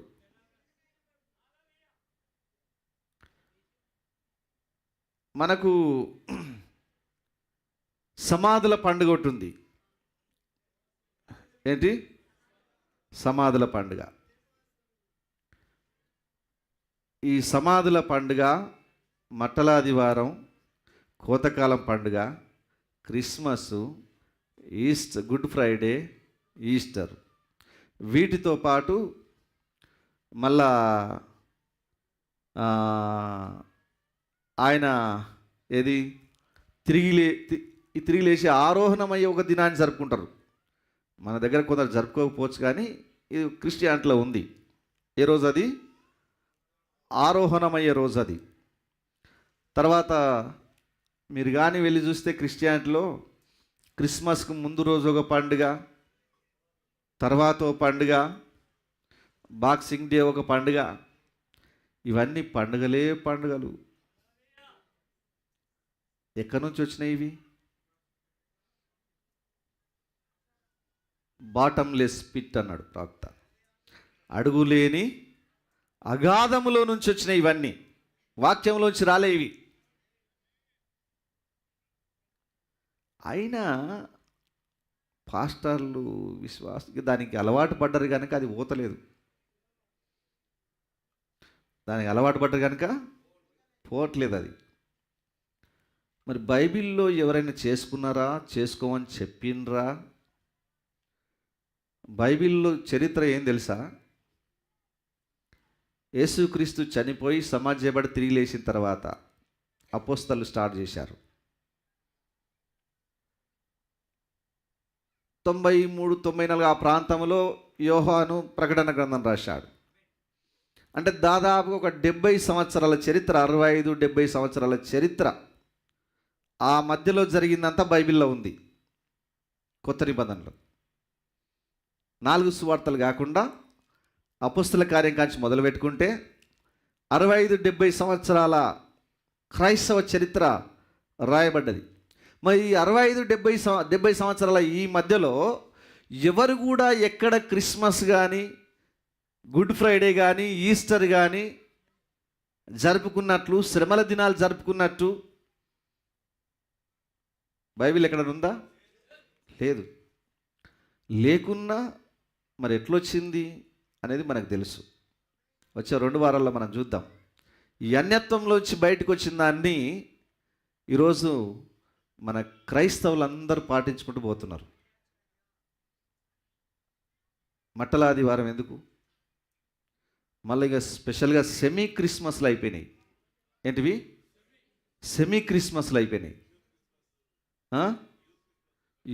యూత్ క్రిస్మస్లు, సండే స్కూల్ క్రిస్మస్లు, ఉమెన్స్ క్రిస్మస్లు, మెన్స్ క్రిస్మస్లు, ఫ్రీ క్రిస్మస్లు, మెగా క్రిస్మస్లు, సండే స్కూల్ క్రిస్మస్లు. ఏది క్రిస్మస్లు? ఇన్ని క్రిస్మస్లు అయిపోతున్నాయి.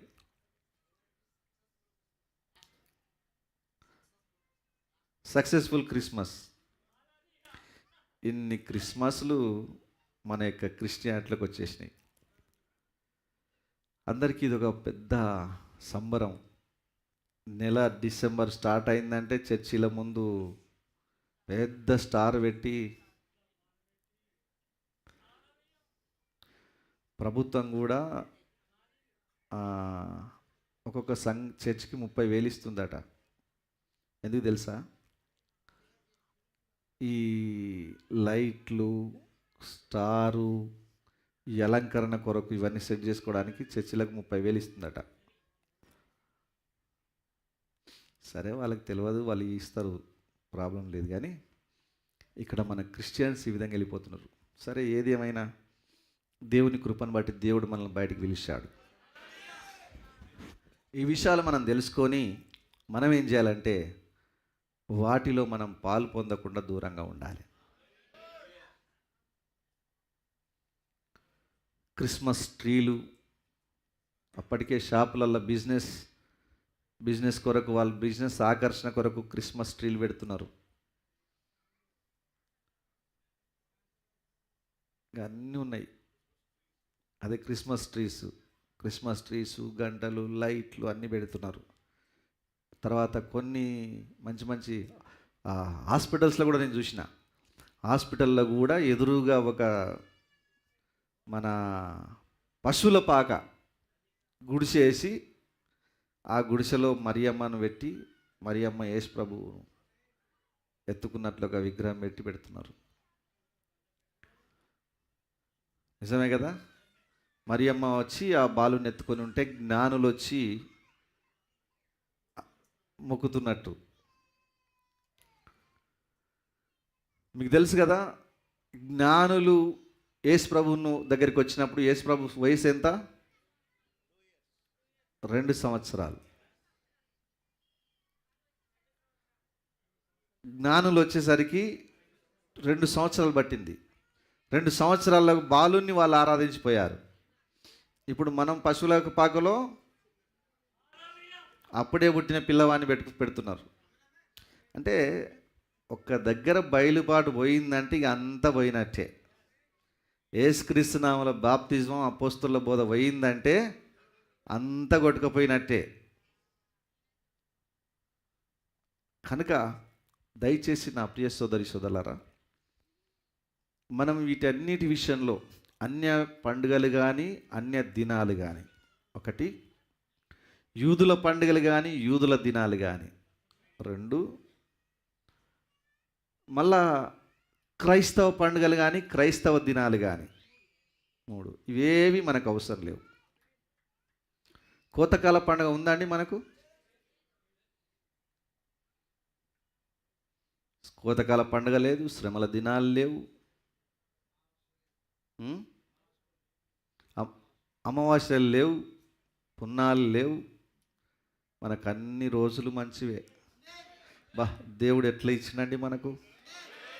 ఎప్పుడన్నా పెళ్లి చేసుకోవచ్చు, ఎప్పుడన్నా అత్తగారింటికి పోవచ్చు, ఎప్పుడన్నా తినొచ్చు, మనం ఎప్పుడన్నా మీటింగ్లు పెట్టుకోవచ్చు, ఎప్పుడన్నా ఇల్లు కట్టుకోవచ్చు, నువ్వు ఎప్పుడన్నా దర్వాజా నిలబెట్టుకోవచ్చు.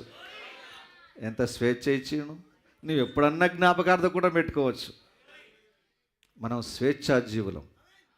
బైబిల్లో ఒక మాట ఉంది, సత్యం మిమ్ములను స్వతంత్రులను చేస్తుంది అని రాయబడింది. సత్యాన్ని మనం అనుసరించడం వల్ల మనం ఆయన శిష్యులమని వాక్యం సెలవిస్తూ ఉంది. ఈరోజు సత్యం మనల్ని స్వతంత్రులను చేసేసింది. కాకుండా నేను ఎందుకు చెప్తున్నానంటే, ఈ విషయాలు ఎవరికైనా మీ మనసులలో ఇట్లాంటివి ఉంటే వాటిలో శుభ్రంగా మొత్తం తీసేసుకోండి. ఏదో పెద్ద జాతర జరుగుతుంటే, పెద్ద పండుగ జరుగుతుంటే, నీ ఇంటి చుట్టూ వాళ్ళందరూ పండుగ చేసుకుంటా ఉంటే నీవు కూడా హ్యాపీగా పండుగ చేసుకోవాలి. ఏం పండుగ? ప్రార్థనలో ఉండాలి, వర్తమానాలు చదువుకోవాలి, బైబిల్ చదువుకోవాలి, కూరగాయల భోజనం వండుకొని తినాలి. అదే నీకు పండుగ. వాళ్ళు క్రిస్మస్ పండుగ రోజు వాళ్ళు అవి పండుగ వాతావరణం సృష్టించుకుంటే మనం సామాన్యంగా ఉండాలి.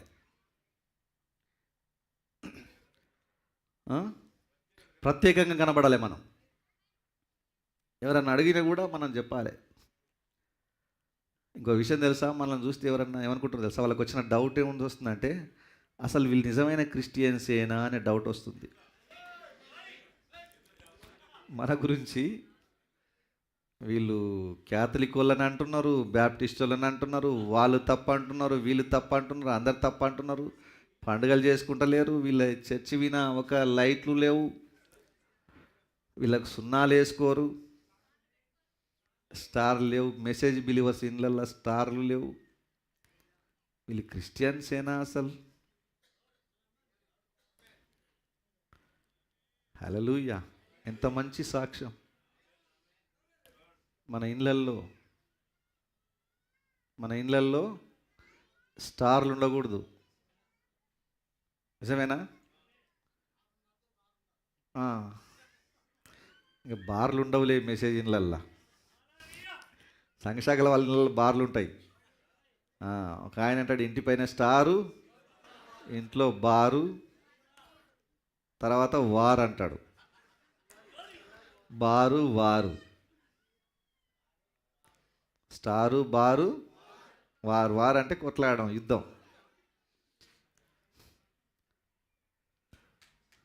ఓకే, నేనైతే చాలా సంతోషపడుతున్నా మరి ఈ కాల వర్తమానాన్ని దేవుడు నాకు ఇచ్చినందుకు, ఈ వర్తమానం యొక్క గ్రహింపు దేవుడు నాకు ఇచ్చినందుకు నేను చాలా సంతోషపడుతున్నా. ఒకవేళ ఈ వర్తమానమే రాకుంటే నేను కూడా ఒక ఎమ్మెల్యే గారు అడిగిండు మా బ్రదర్, ఆయన క్రిస్మస్కి పిలుస్తాడేమో అని ఎదురు చూసిండు. నేనేం పిలవలే. క్రిస్మస్ చేసుకోరు అనేది లాస్ట్కి అర్థమైపోయింది. వీళ్ళు క్రిస్మస్ చేసుకోరు అనేది లాస్ట్కి అర్థమైపోయింది. ఎందుకంటే జనరల్గా పండగలకు పిలుస్తుంటారు కదా, క్రిస్మస్కు అట్లాంటి పెద్ద పెద్దలు మంచి వాళ్ళని పిలుచుకుంటాం కదా, అట్లా పిలుస్తాయేమో, మంచి పెద్ద పండుగ చేస్తారేమో అని అట్లా ఎదురు చూసింది. కానీ అది జరగలే. నిజమే, మన తల్లిదండ్రులు మనం పండుగకి వెళ్ళాలని కోరుతారు. చాలామంది క్రిస్టియన్స్ సిస్టర్స్, అమ్మాయిలు, వాళ్ళ పేరెంట్స్ ఇంకా మారని వాళ్ళు ఉంటారు. వాళ్ళ సంఘశాఖలలో ఉంటారు, వాళ్ళు క్రిస్మస్ పండుగ చేసుకుంటారు. ఆ టైంలో అమ్మాయిలను, అల్లుడిని, బిడ్డని పిలుచుకుంటారు క్రిస్మస్ పండుగకు. పోవాలన్నా మనం? భోజనం అన్న బ్రదర్, పోయి భోజనం ఏమైనా తిని వస్తే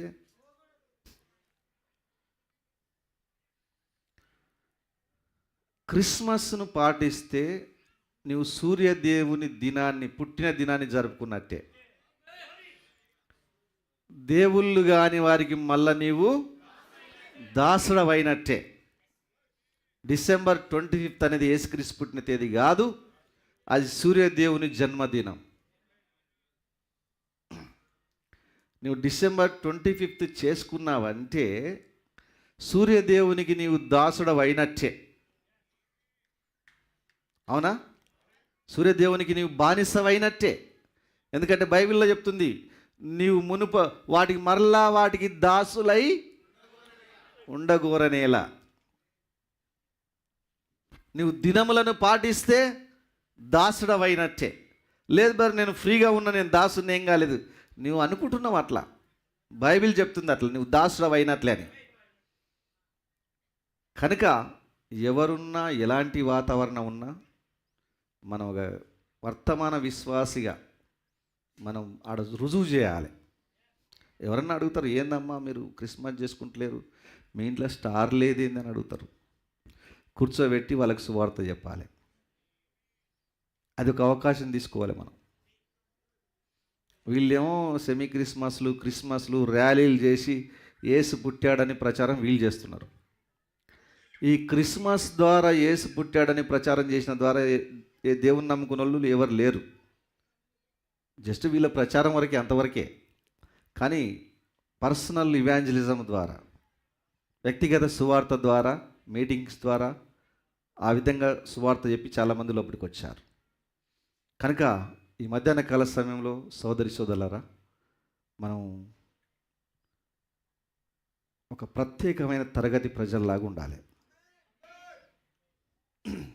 మన బోధ ప్రత్యేకంగా ఉండాలి, మన ప్రవర్తన ప్రత్యేకంగా ఉండాలి, మన అలంకరణ ప్రత్యేకంగా ఉండాలి, మన యొక్క పండుగలు దినాలు చేసుకునేదంతా ప్రత్యేకంగా ఉండాలి. ఏ రోజు పెళ్లి చేయాలి, ఏ రోజు ఏ ప్రోగ్రాం, ఇవన్నీ కూడా కాపరి డీకెన్స్ మనకు మెసేజ్, ఒక ఆర్డర్ ఉంది. దీని ప్రకారంగా మనం ముందుకు వెళ్ళిపోవాలి. ఏమేన్. సరే, కొన్ని ఎట్లుంటాయంటే మనం ఒక్కరమే మన ఇంట్లో మారి ఉంటాం, ఇంటి వాళ్ళందరూ మారరు, ఇంట్లో ఎవరో చనిపోతారు. ఇక వాళ్ళు 3 చేసుకుంటారు, 5 చేసుకుంటారు, 9 చేసుకుంటారు. మనం ఏం చేయలేము దాన్ని.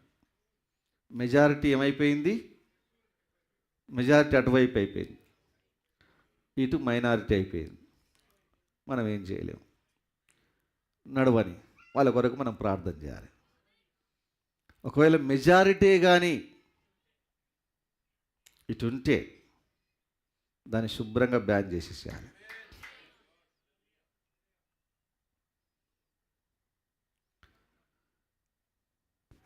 కొన్ని సమాధి కార్యక్రమాల్లో కూడా ఏం జరుగుతుంటుందంటే, ఆ ఇంట్లో ఒక్కరే ఉంటారు యేసుప్రభు నమ్ముకొని, ఒకరో ఇద్దరు ఉంటారు, మిగతా వాళ్ళంతా అన్యుల్లాగానో ఎట్లా ఉంటారు. ఇక వాళ్ళు చెప్పినట్లే అది జరుగుతుంటుంది. ఇంట్లో ఎక్కువ మంది క్రిస్టియన్స్ ఉంటే వాళ్ళు ఏం చేయాలంటే, వాక్య ప్రకారంగా సమాధి చేసుకుంటాం మేము అని చెప్పేసేయాలి. అప్పుడు ఇక ఊరోళ్ళు వస్తారు, పెద్ద పెద్ద వాళ్ళు వస్తారు, అందరూ వస్తారు, వచ్చి ఒత్తిడి చేస్తుంటారు. అయినా కూడా మనం వాక్యంతో నిలబడాలి. దేవునికి మహిమ కలుగును గాక. మీరు చూడండి, నేను ఇక్కడ వచ్చి ఉన్నా, మా ఊరు ఎక్కడో 300 కిలోమీటర్ల దూరాన ఉంది. మా మదర్ ఫాదర్ చనిపోయిన తర్వాత ఇవన్నీ నేను ఏవి చేయలే. మా ఊర్లో పెద్దలందరూ వచ్చి నువ్వు ఎట్లా చేయాలనుకుంటే అట్లా చేసుకున్నారు. వాళ్ళు వచ్చి నాకు సహకరించిందే తప్ప నన్ను వాళ్ళు ఇట్టెట్లా చేయాలి, అట్లా చేయకూడదు, ఇది ఊరు గీరు అని ఎవ్వరు కూడా నన్ను క్వశ్చన్ చేయలే. వాళ్ళు వచ్చి హ్యాపీగా నువ్వు ఎట్లా చేసుకుంటే అట్లా చేసుకో, మేము సహకరిస్తాం, వస్తావు నీ అంటున్నారు వాళ్ళు. అట్లా ఉండాలి. ఒక ఆయన అడిగినట, మీరు జోసఫ్ గారికి చెప్పపోయిన ఈ విషయాలంటే ఆయన అన్నాడట, ఇక్కడగా మా ఊర్లో కాదు, ఇక్కడే ఆయన అన్నాడట, అబ్బో ఆయనకి ఇదంతా నరాల్లో ఇమిడిపోయింది, ఆయన మనం ఏం చేయలేమన్నాడట. ఎక్కడ ఇమిడిపోయింది? నరాల్లో ఇమిడిపోయింది, ఆయన మనం ఏం చేయలేమన్నాడట. ఒక సర్పంచ్ అన్నది అది. కనుక మనం అందరం అట్లుండాలి. నరాల్లో ప్రతి భాగములో ఈ వర్తమానం అది ఇమిడిపోవాలి. సర్పంచే కాదు, రేపు సీఎం వచ్చినా కూడా గదే సాక్ష్యం చెప్తాడు మన గురించి. వాళ్ళని మనం ఏమీ చేయలేమన్నట్టు. సైతానుడే చెప్పిన తర్వాత వీళ్ళేంది, యోబుని ఏం చేయలేకనే దేవుని దగ్గరికి వెళ్ళి పర్మిషన్ తీసుకున్నాడు వాడు. నరాల్లో ఇమిడిపోయిన తర్వాత ఇక ఎవ్వరు ఏం చేయలేరు. అట్లాంటి సాక్ష్యాన్ని మనం కలిగి ఉండాలి. ఈరోజు మన గురించి ఎంతోమంది సాక్ష్యం చెప్తున్నారు. నీవు ఆ రంగశాయపేట సంఘానికి వెళ్ళినావా, మళ్ళీ ఇటు వచ్చేది లేదట.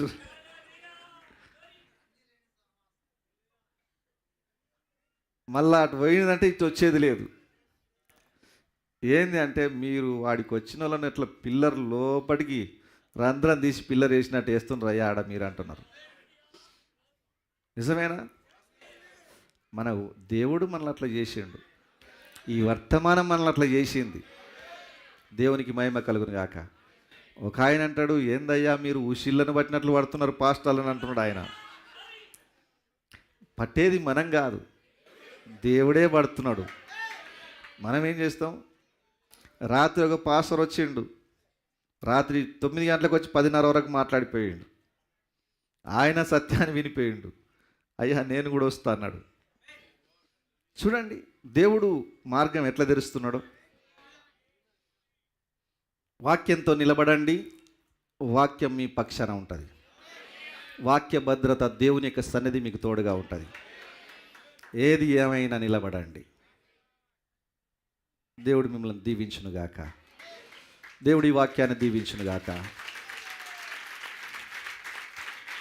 లేస్లో పడదాం.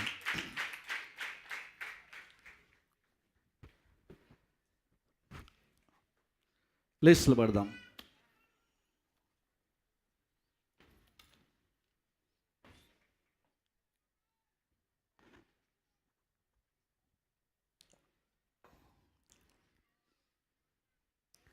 అందరం లేస్లో పడదాం.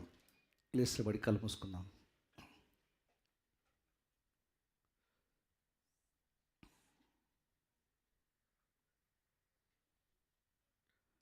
హల్లెలూయా.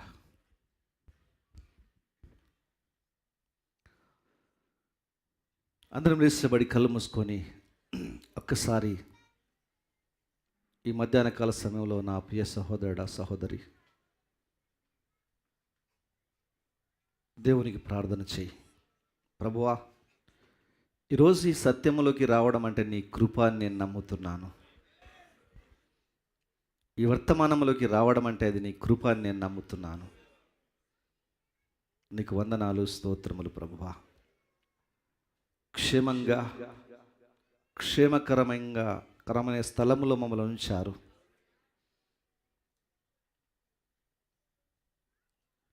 అన్నిల్లోంచి బయటికి పిలిచారు, సంఘ శాఖల్లోంచి బయటికి పిలిచారు, సర్వసత్యములోకి నడిపించారు. మీకు వందనాలు, స్తోత్రములు అని చెప్దాం. ఈరోజు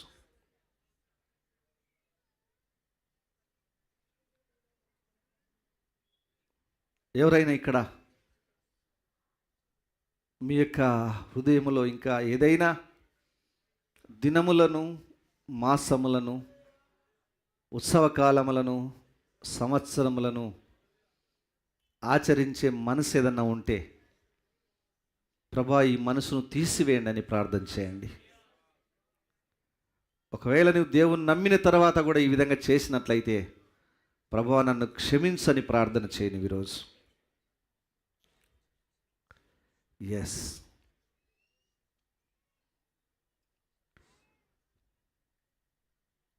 ప్రతి ఒక్కరు కూడా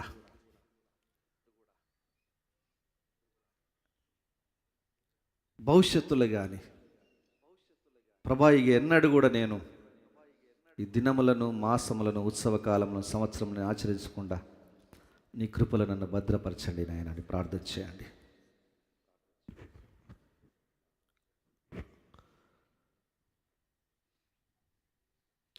ఈ మధ్యాహ్నం నిజంగా దేవుడు నీతో ఉన్నాడు సహోదరుడా సహోదరి. నీ ఒక ప్రత్యేకమైన తరగతి ప్రజలుగా ఉండడానికి నేను దేవుడు పిలిచాడు. ఆయన యాజకులుగా, రాజులుగా ఉండడానికి, నాజీరు చేయబడ్డ జనాంగముగా ఉండడానికి ఆయన నిన్ను పిలిచాడు. ఒకరోజు నువ్వు నిత్య రాజ్యంలో ఉండబోతున్నావు. ఆయన ఆజ్ఞలను పాటించేవారు ధన్యులని. గలతీయుల విషయంలో పౌలు గారు బాధపడ్డాడు, భయపడ్డాడు. ఆయన ఆ విధంగా పాటించే విషయంలో నా ప్రయాసం వ్యర్థమైపోతుందేమో అని ఆయన భయపడ్డాడు. నేను ఎంతో ప్రయాసపడ్డాను ఆత్మల కొరకు. మళ్ళీ వీరు దినములను, మాసములను, ఉత్సవకాలములను, సంవత్సరాలను ఆచరిస్తున్నారు అని వారి విషయంలో ఎంతో బాధపడి వారిని ఖండించి మళ్ళీ సరిచేశాడు ఆయన. ఈరోజు మరి మన దైవజనుడు నీ విషయంలో ఏ రకమైన బాధపడకూడదు, భయపడకూడదు. దేవుడు కూడా ఒక నిశ్చయత కలిగి ఉండాలి. యోబును గురించి, నా సేవకుడైన యోబు గురించి నీవు ఆలోచించావా? యెహోవా యందు భయభక్తులు కలిగి చెడుతనం విసర్జించాడని దేవుడు యోబు గురించి సాక్ష్యం ఇచ్చి నిశ్చయత కలిగినట్లుగానే ఈరోజు నీ గురించి, నా గురించి ఆయన ఒక గొప్ప నిశ్చయతను కలిగి ఉండాలి. ఈరోజు లోకమంతా క్రిస్మస్ చేసుకుంటా ఉంటే నా బిడ్డలు వాళ్ళు క్రిస్మస్ చేసుకోవట్లేదు. ఆ క్రిస్మస్ అనేది December 25 అనేది క్రీస్తు పుట్టిన తేదీ కాదు అని వీరు నమ్ముతా ఉన్నారు. అది అన్య ఆచారం అని, సూర్యదేవుని పండుగ దినం అని నమ్ముతున్నారు అని దేవుడు మన గురించి గొప్ప సాక్ష్యం ఇవ్వాలి. ఈరోజు హల్లెలూయా. సోదరుడు, నా కొరకు ప్రార్థించి అన్నవారు ఉన్నారు ఇక్కడ ఎవరన్నా ఉన్నట్లయితే మీ యొక్క రెండు చేతులు పైకి లేవెత్తండి.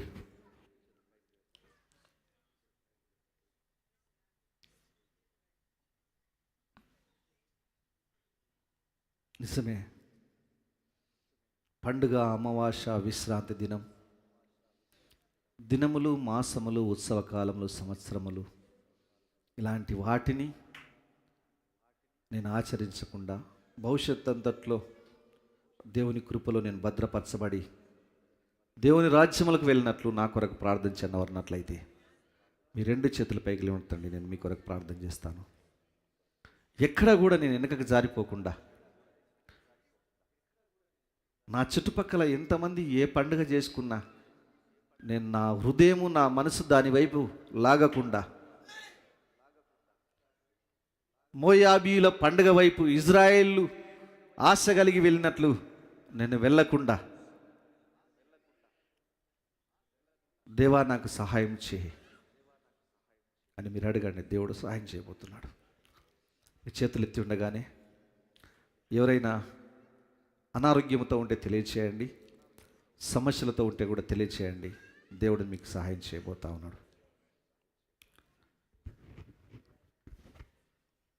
కృప కలిగిన మా తండ్రి, మహాపరిశుద్ధుడా, సర్వశక్తిమంతుడా, భూమి ఆకాశముల సృష్టికర్త, నీకు స్తోత్రం చెల్లిస్తున్నాం. ఈ మధ్యాహ్న కాల సమయంలో మీరు మా మధ్యలో ఉన్నారు, మాతో మాట్లాడారు. అందుని బట్టి మీకు వందనాలు, స్తోత్రములు.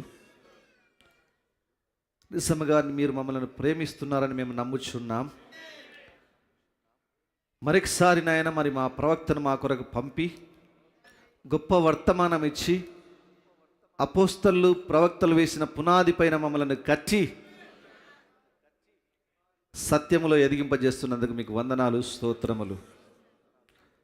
ప్రభా, ఈరోజు మీరు మాతో మాట్లాడారంటే ఎవరినో మీరు కాపాడాలని కోరుతున్నారు. ఎవరైనా ఇక్కడ తప్పిదములో ఉన్నారేమో నీవు ఎరిగిన దేవుడవు. ఎవరి మనసులోనైనా ఈ దినములను, మాసములను, ఉత్సవకాలములను, సంవత్సరములను, పండుగలను ఆచరించే మనసు ఏమైనా ఉందేమో నీవు ఎరిగిన దేవుడవు. ప్రతి బిడ్డను ప్రభా మరి నీ వాక్య కంచెలో ఉంచాలని మీరు కోరుతా ఉన్నారని మేము నమ్ముచున్నాం. ప్రతి బిడ్డను ప్రభా మీరు కాపాడండి. ఏ రకమైన మనసు, వాక్య విరోధమైన మనసు ఉంటే తీసివేయమని మేము ప్రార్థిస్తూ ఉన్నాం. దేవుళ్ళు కాని వారికి మేము దాసులై ఉంటిమి, మునుపటి వల్లే మరలా వాటికి మీరు దాసులై ఉండగోరనేలా అన్నాడు పౌలు గారు. ప్రభా, మరి మేము తిరిగి వాటికి దాసులుగా కాకుండా నీకు నిజమైన దేవునికి మేము దాసులుగా ఉండే కృప దయచేయండి. శాశ్వత కాలం నీ రాజ్యంలో మేము నివసించడం నిమిత్తం మమ్మల్ని నడిపించమని మేము ప్రార్థిస్తూ ఉన్నాం నాయన. మరి ప్రతిరోజు మాకు మంచిదే అని మేము నమ్ముతున్నాం. ప్రతి నెల మంచిదే అని మేము నమ్ముతున్నాం. మాకు ఏ సాంప్రదాయం, ఏ ఆచారం, ఏ పద్ధతులు, కట్టుబాట్లు లేవని మేము నమ్ముతున్నాం. మాకు బైబిల్ ఒకటే అని మేము నమ్ముతున్నాం ప్రభువా. అలాంటి మనసును మాకు ఇవ్వండి. నీ వాక్యముతో నిలబడే కృప మాకు దయచేయండి. చేతులెత్తిన ప్రతి బిడ్డ లోపల ప్రభా ఈ మాటలు నూరంతలుగా ఫలింపచేయమని మేము ప్రార్థిస్తూ ఉన్నాం. అదేవిధంగా తండ్రి, ఎవరైనా అనారోగ్యంతో ఉన్నట్లయితే వారిని ముట్టండి, స్వస్థపరచండి. స్వస్థపరిచే యెహోవా నేను అన్నావు, మీరే మీ కార్యము చేయండి. ఎవరైనా మరి తండ్రి సమస్యల్లో ఉన్నట్లయితే వారి సమస్యల్లోంచి విడిపించండి. నువ్వు చేయగల సమర్థుడవని మేము నమ్ముతున్నాం. నీకు అద్భుతమైన కార్యం జరిగించి మీరే మహిమ, ఘనత, ప్రభావాలు పొందుకొనమని మా ప్రభువును రక్షకుడునైనా యేసుక్రీస్తు నామమున ప్రార్థిస్తున్నాం. ఆమేన్. అందరం ఆమేన్ చెప్దామా? ఆమేన్. మన ప్రభువైన యేసుక్రీస్తు యొక్క దివ్యమైన ప్రేమ, కృప, శాంతి, సమాధానం ఇక్కడ ఉన్న వారికి సకల పరిశుద్ధులకు ఇప్పుడు ఎల్లప్పుడు సదాకాలం తోడై ఉన్నగాక. ఆమేన్. అందరికీ వందనాలు. God bless you. Praise Lord. God bless you. Praise lord.